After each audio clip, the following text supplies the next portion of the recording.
listening to the IELTS podcast. Learn from tutors and ex-examiners who are masters of IELTS preparation.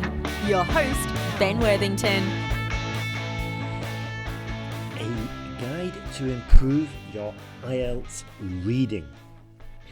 In this tutorial, we are specifically going to look at the IELTS reading test, and a lot of this knowledge that I am sharing with you in this tutorial came from the IELTS Kindle book we are going to be publishing soon. And after I've gone through about 8 points that I think are essential, and we will look at getting a band 8. Also, in this exam, I'm going to look at doing the IELTS reading exam on the computer and doing the listening on the computer. Because, actually I might as well mention it now, doing these exams on the computer is different from doing them obviously with pen and paper. A lot of students have told me that they need to learn another skill, such as the ability to sort of like organize, copy paste their writing, organize their answers. So I would strongly recommend that you do some research regarding this before actually doing the computer-based test. And I think at IELTS.org there is a simulation exercise that you can do to get used to it. However, a lot of students have told me personally that it's a different set of skills, especially the ability to listen and type at the same time. I don't think it is as easy as listening and writing with a pen and paper at the same time. So just bear that in mind. Now, as you know, this exam consists of about 40 questions from around 3 sections. Now, you need to know, obviously, if you're going to be doing the general or you're going to be doing the academic. Okay, the academic has a maximum of 2,350, whereas the academic has slightly more, which is logical, about 400 more at 2,750. And it's logical because, obviously, if you're going into taking an academic route after doing your IELTS exam, then you're obviously going to be doing more reading. The skills you need: 1, skimming and scanning. Now, very briefly, when we are skimming, okay, we are looking at the text and we're looking for a specific idea. Okay, when we are skimming, we're just getting the gist of the paragraph. Whereas when we are scanning, we might be looking for something very specific. And we might not just be looking for that keyword, but a synonym or a phrase that means the same to what we are looking for. Just bear that in mind. Another skill we need is obviously to be able to read quickly. And basically the idea behind reading quickly is reading about 3 words at a go. So instead of going one by one, we read in clusters of 3 to 4 to 5. So then there's just 3 eye movements per line rather than 11, 12 or whatever the amount of words is on the text. So as I said, to read faster, train your eye to take in 3 words at a time, and this way there's less eye movement, which will obviously increase your speed. However, the key to doing this is to develop this skill and make sure you are retaining the information. So perhaps you could spend about 10 minutes reading reading a few paragraphs, reading 3 to 4 words at a time, and then try and summarize the text and see if you actually did retain. Because we can all be there reading, doing this speed reading technique that I just shared, and we can be doing it and then thinking about something completely different. So this is why it's a skill to be developed. I found myself doing this all the time in the past, where I would just be reading and my brain would be elsewhere thinking about food, for example. Okay, so just keep that in mind. Another point I want to make is to follow the instructions. Yeah. Make sure you read them carefully. Okay, so it's just too easy, especially under exam conditions, to go off-piste, so to speak. And just this morning, in one of the online classes we were doing, one of the students developed his whole essay, but it was completely off topic. So this is more of a question of focus, and I guess it relates to what we were just saying a few seconds ago about, being 100% present while you're doing the activity. Don't just read it and think you understand and then dive in. No, read it a few times and get used to it. Also get used to the practice tests. Get used to doing practice tests and get used to the different types of questions. Gap fill, underlining the key words, and so on and so forth. Okay, so one of the most important parts of reading is the ability to read through it, and then you should be able to say it in your own words. This is why summarizing is such an excellent skill. Okay, explain to yourself what you have just read, and don't just use the words that you've read. Try use synonyms, and this is a useful skill. It's basically paraphrasing, but as you know, paraphrasing is essential for the writing task, and it's also pretty handy in the speaking, especially if we are doing the reflection technique that I've spoken about in previous tutorials. Next point, find proof in your text. Okay, look for phrases that say the same as the one you're looking for, but they might be rephrased. Yeah. Remember, there's only one correct answer for the question.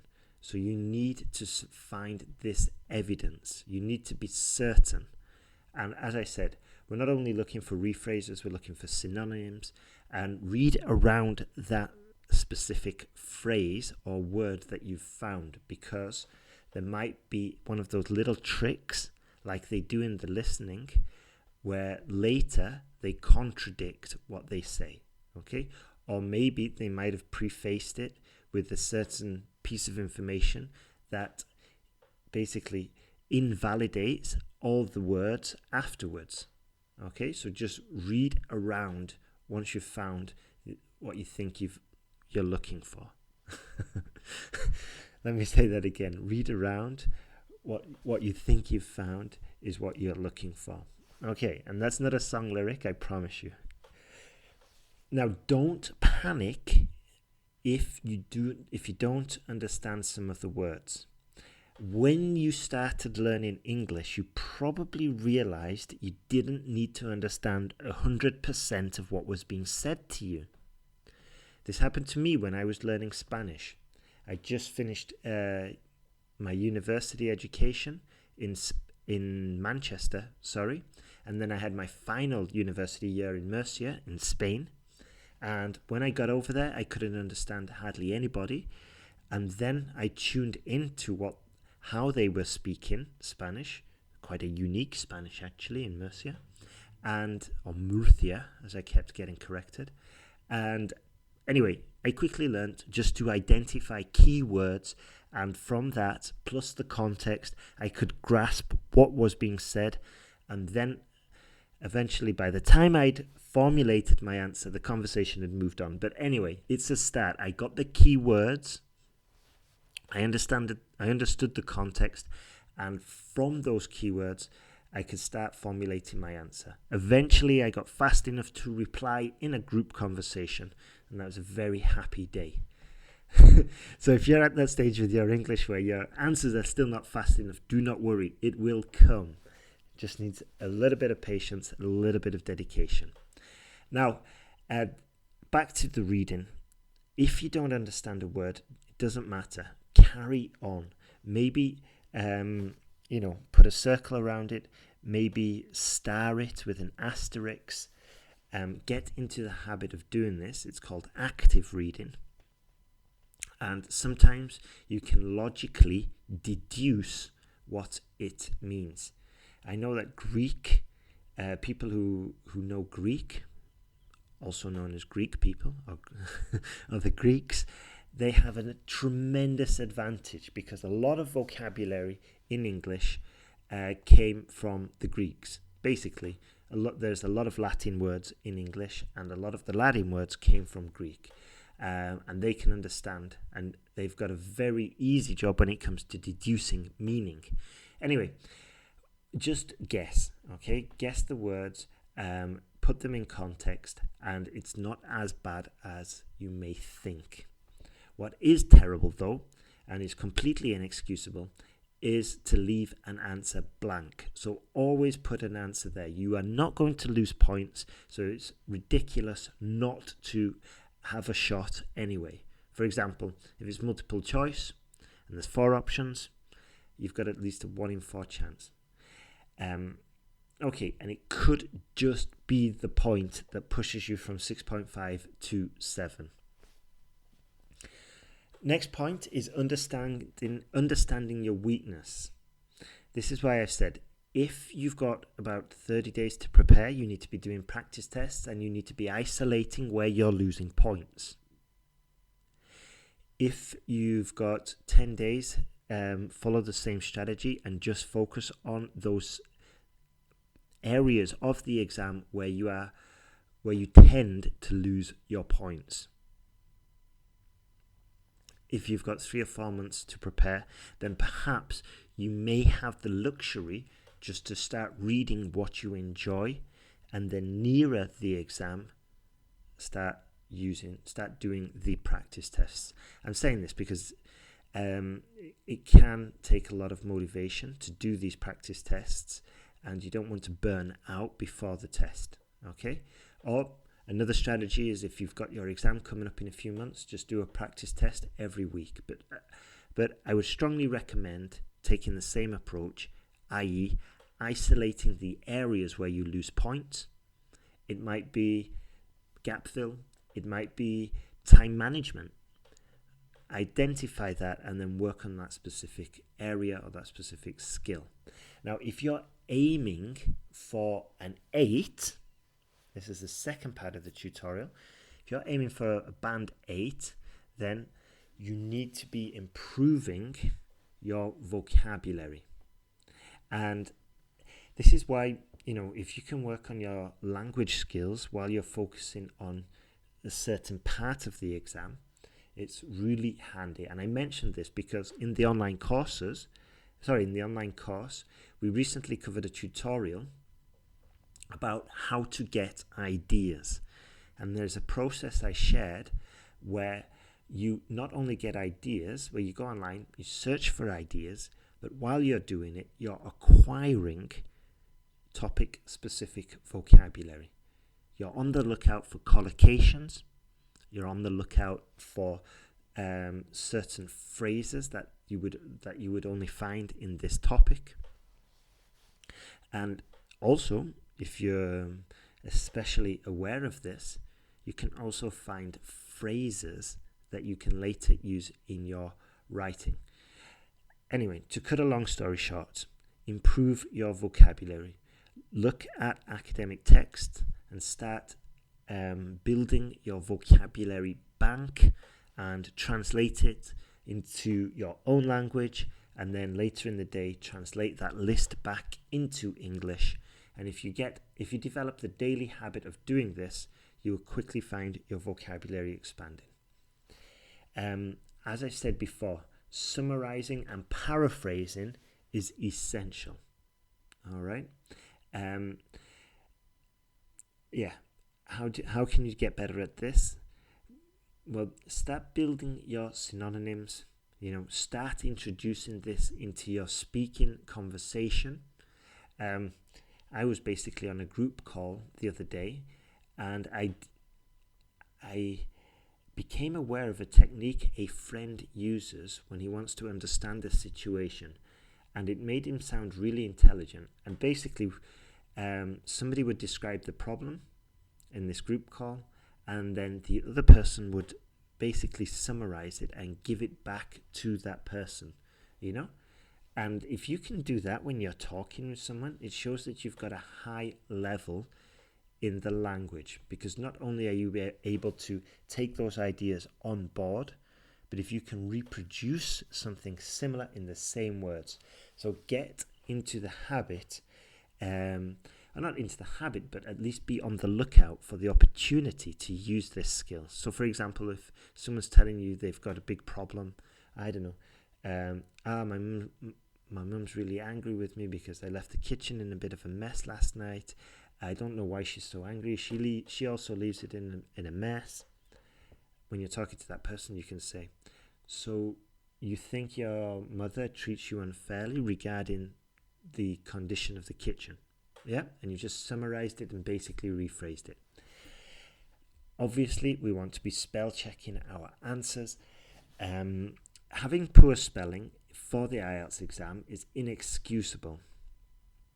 And that may sound harsh, however, that we've got technology nowadays. So when we are typing up our answers and sending them to an examiner for feedback, as you can do at IELTSPodcast.com, as you know, but you will see the words that you are spelling incorrectly. When you see those, you want to obviously take a note, correct them, put them down in your list, in your vocab journal, for example, or in your spelling journal, and start doing those translation exercises back and forth until it's mastered. Another exercise you can do to improve your reading is obviously challenge yourself to doing reading tests faster than you normally would do them. Only do this though once you've got familiar with the exam and you've you're hitting the target grade that you want to. I remember I used to work with a teacher who used to only give the students like 30 minutes to do the reading exam, when officially they could do it in 40. And his argument was, hey, if they can do it in 30, they can easily do it in 40. And I took a different approach. I wanted them to master each, and I think you should too, whereby you master each section, you do it in an hour and 20, and then you slowly start working down the time towards doing it in the target time of 40 minutes. Then once you've got it done in 40 minutes and you've mastered each section, then look at doing it even faster to 30 minutes if you've got the same time, for example. One final point that's probably often overlooked is keeping track of your performance. Make a note of what mistakes you're doing, what scores you're getting, put the dates in there, and you will be more motivated to practice, because you can see your improvement. You'll also be aware of the mistakes you're making, especially if you're noting them down. Like, okay, yes, no, not given was an absolute train crash this time. Yeah, if you write that down, you know to pay more attention, or even allocate more time on that for the next exam. Right, that's everything from me today. In a few days, we're going to have a student who scored 8.5, and we're also going to be talking about the IELTS indicator test and Canadian immigration. So that's coming up in a few days. If you're still in lockdown, then make the most of it. A lot of students who are already on our course, they just keep buying more essay corrections, because it's like, hey, my exam's been stalled. I don't want to lose the skill I've got. So I want to keep on moving. I want to keep on improving. So they're just buying essay checks.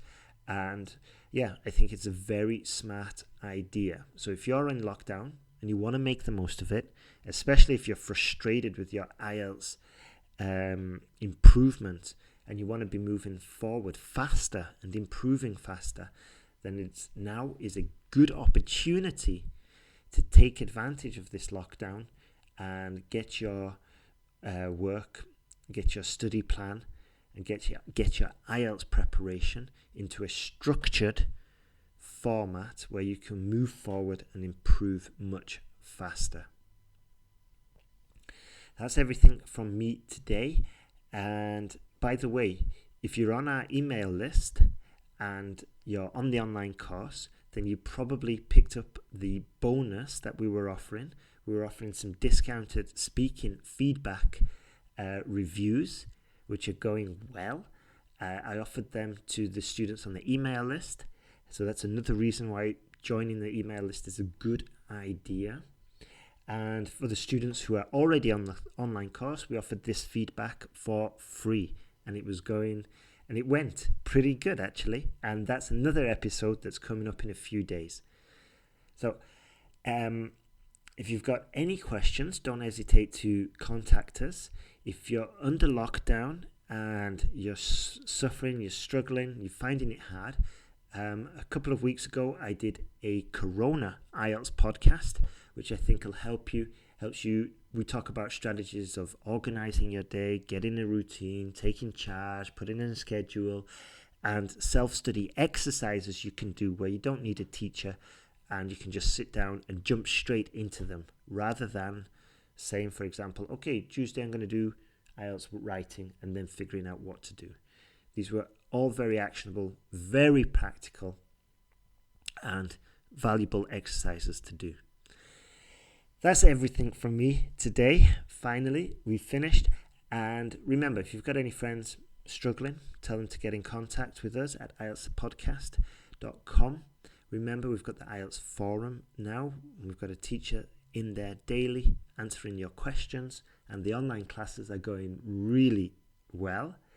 Just as an example, today we dissected a question, we developed our positions, we came up with arguments, we developed our ideas. Actually, I'm saying we. I didn't actually do anything. I was just challenging the students to do it and give them feedback. And that's why they're going well, because everybody's pitching in and we're reviewing each other's ideas. We're learning from each other. And yeah, I think it's just a really good way to start the day for myself, or to a really good part of the day, especially with the most of us being in lockdown, in lovely lockdown. Okay, my name is Ben Worthington. We're now finishing. Have a great day, and remember to make the most of the situation. Take care. Bye-bye.